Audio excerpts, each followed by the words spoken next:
In the 1990s and early 2000s, Donald Trump and Jeffrey Epstein ran in the same elite circles. As neighbors in Palm Beach and fixtures of New York high society, the two billionaires frequently attended the same parties and socialized at each other's properties. Over the years, the official stance from Donald Trump has been definitive. He and Epstein were merely casual acquaintances. According to this narrative, the two men had a falling out in 2004, cutting off all contact long before Epstein's crimes became public knowledge. But in late 2025, that narrative faced a stress test. Intense pressure mounted from both the media and factions of Trump's own political base, forcing Congress to pass the Epstein Files Transparency Act. After months of initial resistance, Trump signed the bill, triggering massive document dumps from the DOJ and the House Oversight Committee. We now have thousands of newly declassified pages, including raw FBI tips, flight logs, and private emails from Epstein's estate. The core question is whether this newly public evidence aligns with the president's version of history. To find the answer, we have to put those public statements up against the cold, unalterable paper trail. This timeline shows the exact dates Donald Trump flew on Jeffrey Epstein's private jet. Between 1993 and 1997, flight logs document Trump taking at least 7 to 8 trips on the aircraft, pointing to a more regular social proximity than a passing acquaintance.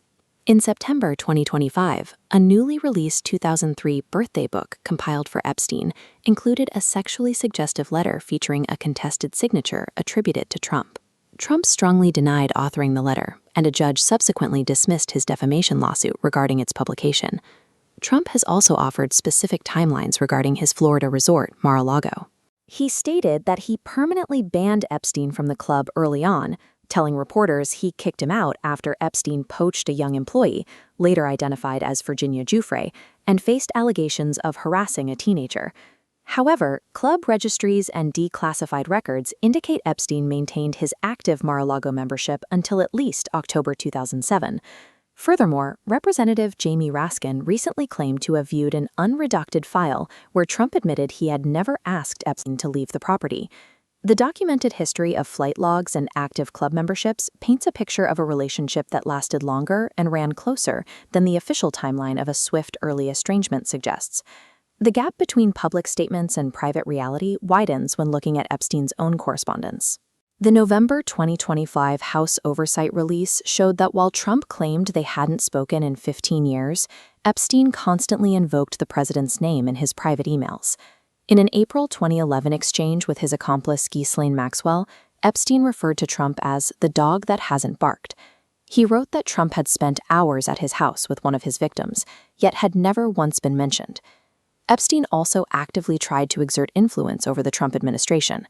Throughout 2018, emails show Epstein coaching former White House strategist Steve Bannon on how to publicly defend the president's tax cuts and immigration policies on television. Later that year, as scrutiny of his past plea deal intensified, Epstein boasted to an associate in a December 2018 email that he was the one able to take him down, directly referencing the sitting president. Whether or not the two men were actively speaking during this time, Epstein clearly operated under the assumption and projected to his network that he held profound political and reputational leverage over Donald Trump. The darkest and most volatile evidence emerged in January 2026, when the Justice Department released a batch of files from the FBI's National Threat Operations Center.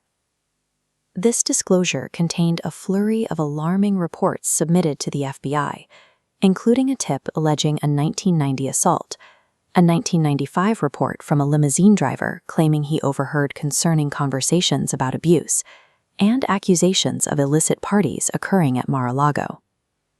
It is crucial to read these specific documents with a strict legal caveat. While the FBI did investigate several of these leads, many of the tips in the NTOC files were based on second-hand information and remain entirely unverified by law enforcement. The Justice Department itself issued an explicit warning regarding these dumps. They pointed out that some documents, including a forged letter supposedly written by Epstein to Larry Nassar, contained heavily sensationalized and definitively false claims designed specifically to weaponize the narrative against the president. The NTOC files show that the FBI received and cataloged a high volume of disturbing allegations, but they represent raw, unprocessed intelligence tips rather than proven legal facts. Despite the intense public buildup and the release of thousands of declassified pages, the 2025 and 2026 document dumps did not yield a smoking gun for criminal prosecution against Donald Trump.